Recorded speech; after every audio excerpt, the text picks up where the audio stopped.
with HIV. That's one reason so far we haven't been able to come up with a vaccine, because we can't find a vaccine that will protect against all the thousands of mutant strains.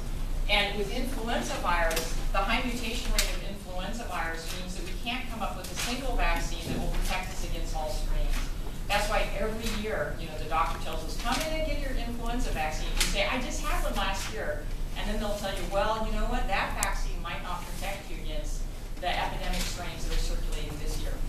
So in chapter 13, folks, we'll come back and we'll explore a couple of these RNA viruses, and we'll come back to this potential they have for really high mutation rates because they're using RNA polymerases to copy their genetic information. Just to make sure we feel okay with this, you guys, so there are other viruses, like herpes viruses, that use DNA as their genetic information. Which enzyme would DNA viruses use to copy their genetic information? DNA polymerases. Do you think DNA viruses have a higher mutation rate than RNA viruses, or a lower mutation rate than RNA? Lower, right? So DNA viruses, they have DNA as genetic information. DNA polymerases will copy the DNA virus genetic information, and as a result, we'll have far fewer mutations in our DNA viruses. Good. Okay, now I think just a little kind of nerdy tidbit here, you guys. There's actually a connection between proofreading and the requirement for a primer. So, we might ask, well, why is it that DNA polymerase requires a primer and RNA polymerase doesn't? It's actually connected to proofreading.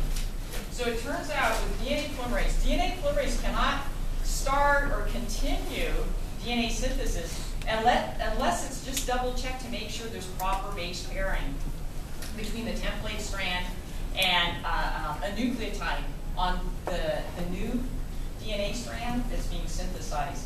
So DNA polymerase has to have a primer. It has to have two bases to check to make sure that there's proper hydrogen bonding before it can continue.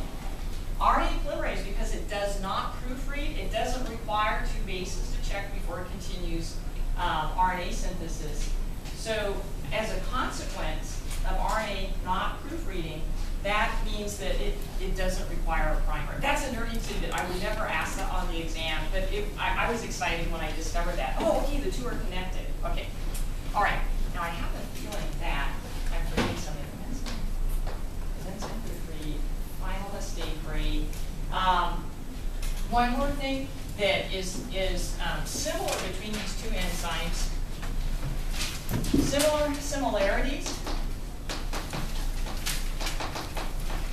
is that both those enzymes synthesize in a 5' to 3' direction, and the new nucleic acid strand that they're synthesizing must be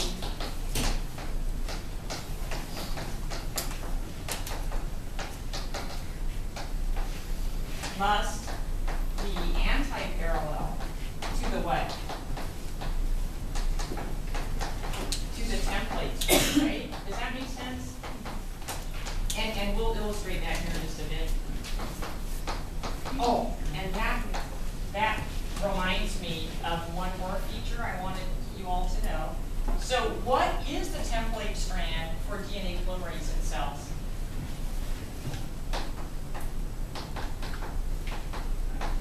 What is the template for DNA polymerase in cells?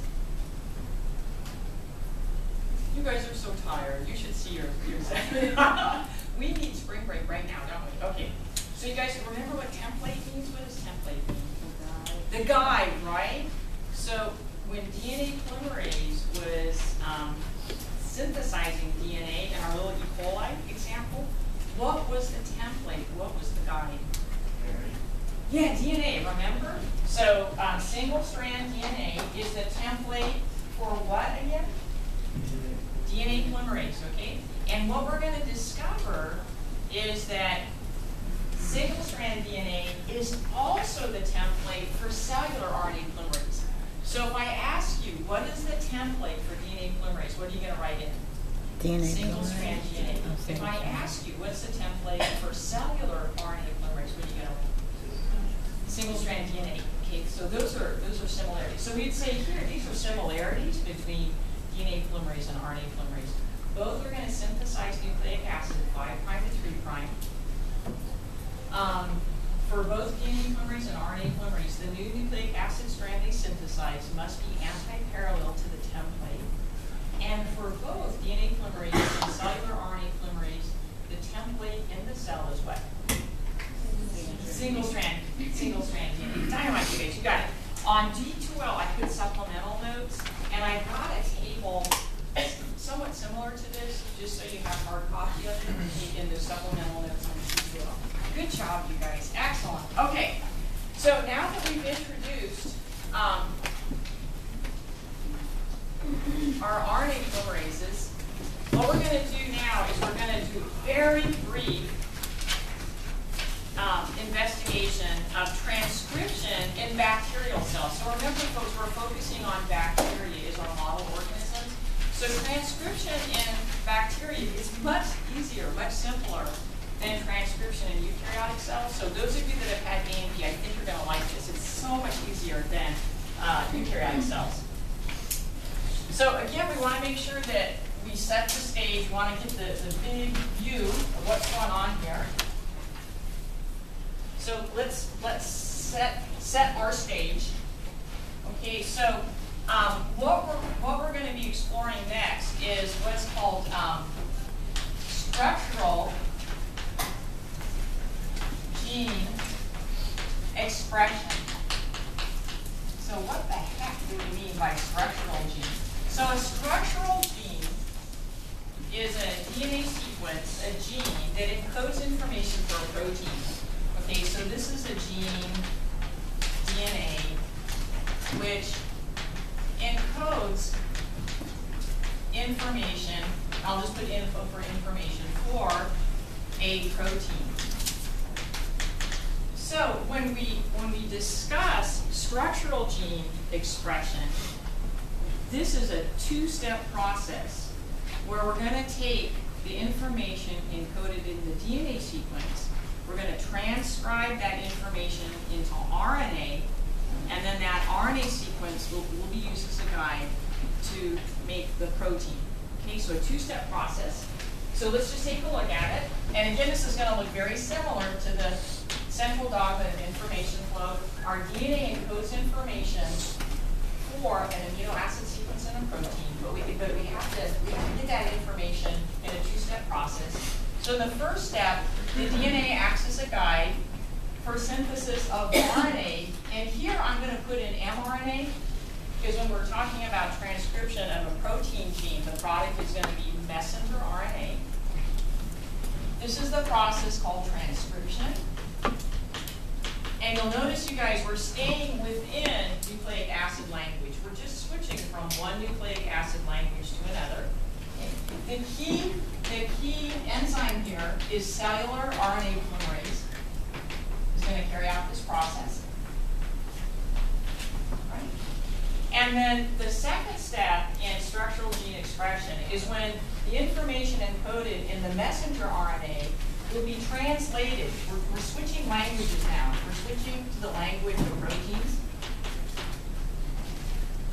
The final step translation is where the information encoded in the mRNA sequence will be translated into the amino acid sequence of a protein. And this, as you can imagine, changing languages totally is a very complex process. So it involves so many different things. It involves ribosomes, and ribosomes contain ribosomal RNA. It involves mRNA. It involves tRNA, transfer RNA. It involves amino acids. And it involves lots of energy. So we're going to see a high energy cousin of ATP called GTP, as well as ATP. All right, so that translation you can see is a very complex process. We're just going to do it really superficially today to prepare you for the exam. And then after exam 2, we'll go into more details. Okay. So if I ask you, in cells, where does translation occur? In what structures does translation occur? What would you tell me? Ribosomes. Good. A lot of times people get confused. Remember, folks, protein synthesis, just a foo-foo way of saying protein synthesis is translation. So what I've noticed on past exams is that if I ask, you know, where in the cell does translation occur, a lot of people draw a blank. But if I say, where in the cell does protein synthesis occur, they're like, boom, ribosomes, right? So just kind of remember those two terms we can use interchangeably. Don't let translation throw you. It's just protein synthesis. Good. All right, folks, so overview of transcription. Okay, so we're going to focus on transcription, where DNA, single-strand DNA, is going to act as a template to guide complementary RNA, messenger RNA synthesis, where the enzyme that carries out this process is cellular RNA polymerase. And again, folks, we're going to focus on bacteria.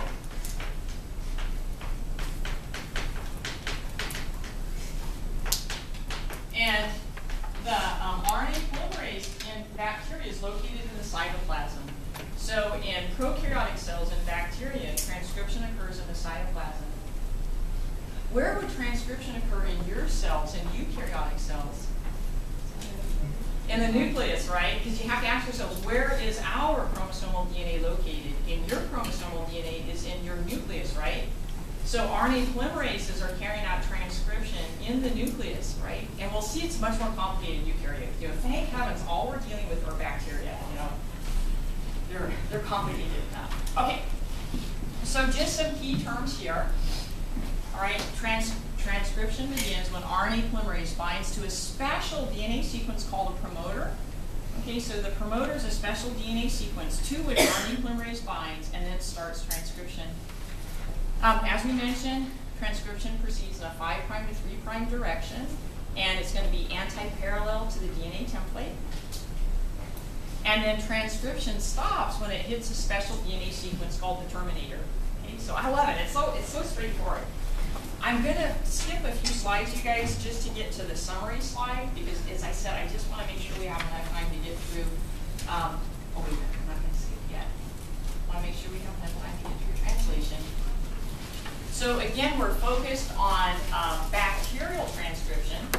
So it turns out in bacteria, RNA polymerase has two subunits.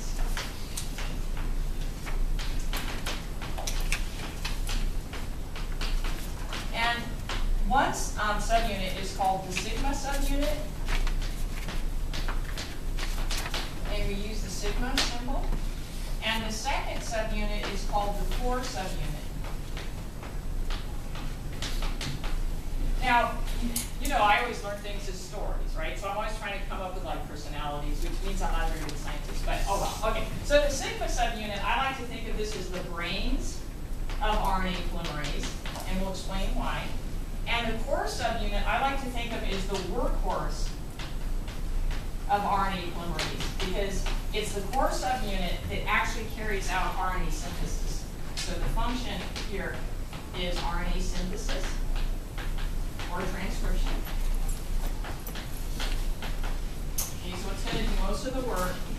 I refer to sigma as the brain because its sole function is to locate the promoter, the transcription start site on DNA. Okay. So again, the sigma is the brains, the core enzyme or subunit is a workhorse. So sigma binds to the promoter sequence of DNA to initiate, to start transcription. The core subunit binds to sigma, and thus will begin transcription at the correct place. If there wasn't a sigma subunit, the core subunit, in theory, would just bind anywhere on the chromosome. So it might bind in the middle of a protein's gene, and thus only transcribe half the gene. And then when we translate it out, that protein would be useless. So it's really important that transcription begins at the start of the gene to make sure you transcribe the entire DNA sequence into a messenger RNA. Now this is really cool, you guys. Once sigma and core bind the promoter, and once the core starts synthesizing a short little piece of RNA, about 10 to 12 nucleotides, the sigma subunit falls off. Its job is done, and then it just gets recycled. And this is just kind of a nerdy little thing.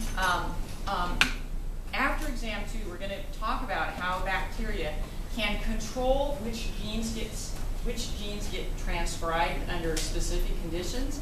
And it turns out bacteria can make different sigma subunits that will bind to different promoters. So it's through these different sigma subunits that bacteria have one way to control which genes are expressed, which genes will be transcribed and translated. So now I think I'm going to skip here to kind of the summary. Okay, so and again, folks, I don't mean to make you crazy. I just want to make sure that we reach our translation topics for the exam. What I'm doing is I'm kind of skittering ahead to a summary of transcription. And then what I'm going to do is on the board, I'm going to show you how I was taught about transcription, and it's even simpler than what's up here. So let me give you a little intro. So the cartoon that's depicted here and in your textbook is reality, right? And reality meaning that our RNA polymerase, and specifically the sigma subunit, will be scanning double-stranded DNA, locating the special DNA sequence, the promoter. Okay, so remember, the promoter is where RNA polymerase is going to bind and start transcription. And the reality is shown here. RNA polymerase acts as its own helicase. What does that mean? What was the job of helicase in DNA replication?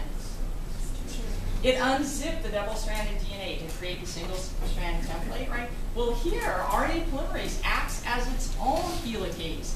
And what we'll see is in the area where the RNA polymerase is actively carrying out transcription, it breaks the hydrogen bonds in that local region.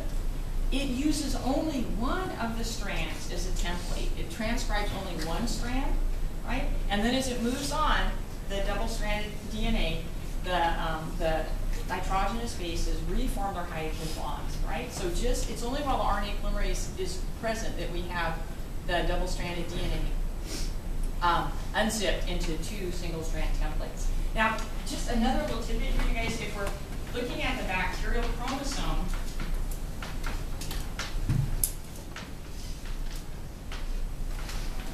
okay, and remember this is double-stranded DNA,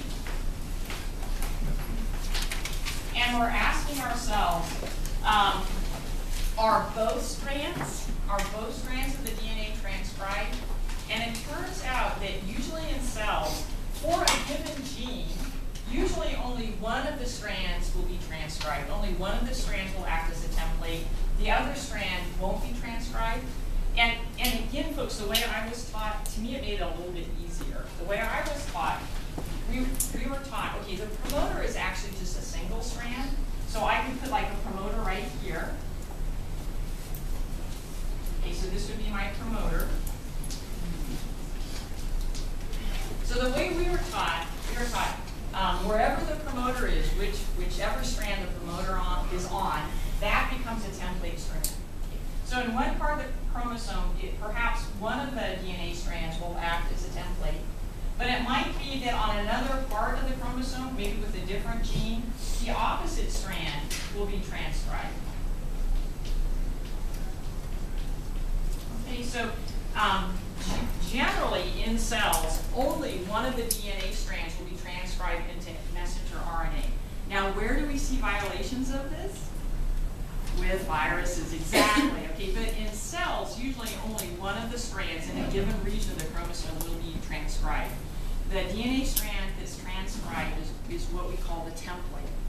Is the template. All right. Okay, so what I'm going to do up here then is I'm going to show you this old-fashioned way of cartooning transcription, where instead of showing both strands of DNA, I'm only going to show the template strand. And it just, to me, it always simplified it a lot. Okay, so we're going to take a look at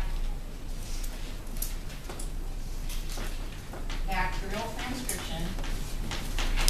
And again, we're going to focus on the template strand only.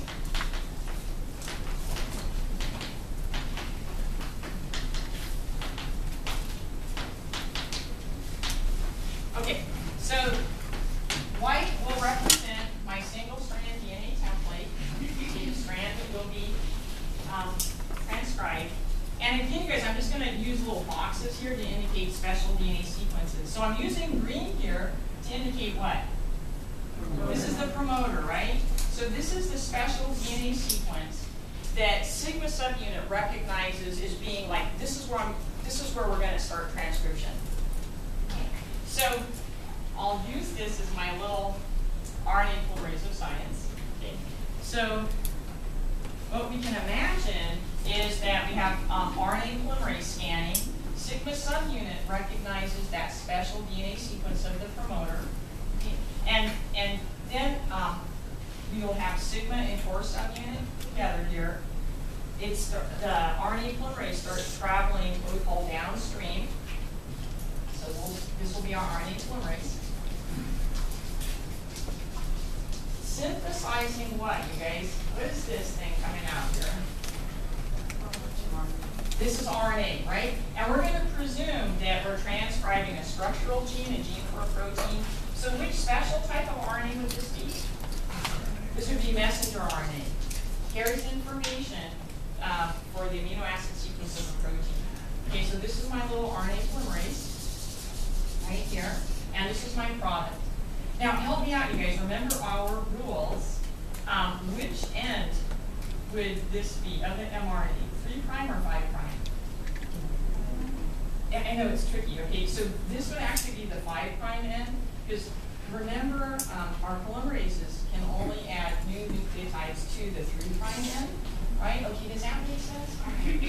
And then help me out, folks. What would be the on our single-strand DNA template? What end would this be? Good, right? Remember, our new RNA has to be anti-parallel to the template. So this would be 3', and this would be 5'. Dynamite, you guys. All right. So again, here we see our RNA polymerase bound to the promoter. It's starting to make, what would this be, you guys? What would this be?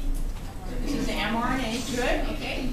And we can see after a short little piece of RNA is made, maybe 10 to 12 nucleotides, sigma falls off. It's done its job, right? But it got the core subunit started at the right place on the chromosome.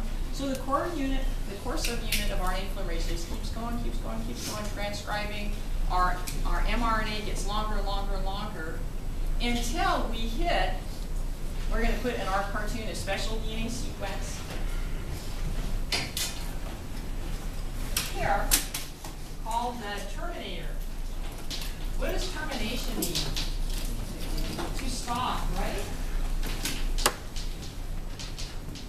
What do you think will happen when our RNA polymerase, go along, hits the terminator? It's going to stop transcription. And we're going to keep it really simple, you guys. We're going to say the RNA polymerase falls off. It falls off, and it also releases that beautiful mRNA. Okay? And now that mRNA is ready to be translated into the amino acid sequence of a protein. And it's, for us, you guys, it's that simple. Those of you that have had AMP, isn't that much simpler than what goes on in your cells? Oh my goodness, that's why I love bacteria. Yeah. Okay. So let's just take a look here. All right. Now this is an exam question. You guys. Oh, I'm sorry. One. Yeah. Okay, I was just wondering. So on that previous slide where there were different strands, is it supposed to be correct to mean that it's the same strand that's growing and not multiple ones that are? You can think of it either way. You can think of it as time lapse, right? Or in the cell, in bacteria cells, they can have multiple RNA polymerases transcribing the same gene. So you can think of it either as a single RNA polymerase in time lapse, or in reality, in the cell, you can have multiple RNA polymerases transcribing the same DNA sequence. Okay, so both works. Yeah. Yeah. Okay, so if the mRNA is transcribed from the template, yeah. Why does it say template is non-coding? Oh, okay. So, and this is something I won't ask you. Okay, the convention is the DNA, the DNA strand that has the same base sequence as the messenger RNA is called the coding strand. It's confusing. So I'm not going to ask you guys which is the coding strand, which is non-coding strand, because it's very, very confusing. But the non-template strand has the same base sequence as the mRNA, with of course the difference that we have uracil instead of thymine, right? So it's a convention that I found confusing, And therefore, you guys, I won't ask you which is the non-coding strand, which is the coding strand. I just want you to know that only one of the DNA strands will act as the template strand. That's the term we're going to use. So that's all we want to know, which is the template strand. Okay, very good. Good question. You guys all right with that? Okay.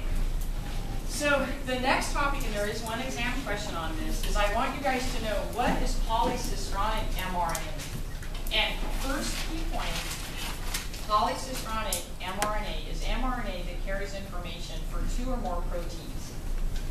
Second important point, only prokaryotes can make polycistronic messenger RNA. We are eukaryotes. Can we make polycistronic messenger RNA? No, eukaryotes can't.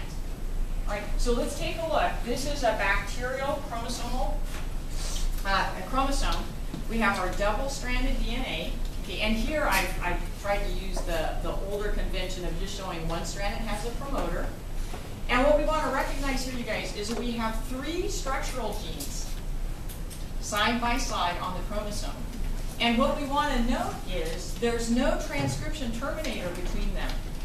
We only have a transcription terminator at the end of protein gene 3. So as a consequence, when RNA polymerase binds here, it's going to transcribe the gene for protein 1. Will it stop at the end? Nope, there's no terminator. So it just continues to transcribe the DNA for gene 2, protein 2. Does it stop? Nope, just keeps going. And then it will transcribe the gene 3 for protein 3. And only then does it get a terminator and fall off. So the resulting mRNA is carrying information for how many different proteins? 3, right? And hence it is polycistronic mRNA. And again, folks, only prokaryotes can make it. What would we call a messenger RNA that carries information for a single protein only? Monocistronic, right? And that's what we make. We can only make monocistronic mRNA. Bacteria can do both. Some chromosome sequences will be transcribed into monocistronic messenger RNA. Other chromosomal sequences will be transcribed into polycistronic mRNA. And usually the genes that are transcribed into polycistronic messenger RNA, often they're enzymes involved in the metabolic pathway.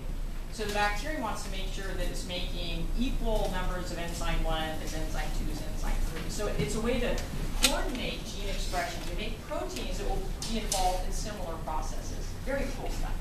Yeah. I'm sorry, what was the function for polycistronic DNA? Oh, got it. Okay. It carries. Yeah. So in prokaryotes, transcription of polycistronic messenger RNA permits coordinated expression of genes for proteins that will be used in similar processes. I mean, you know, what a bunch of gobbledygook, right? So let's pretend this is, say this polypeptide protein, this is going to be enzyme 1, enzyme 2, and enzyme 3 in a metabolic pathway, right?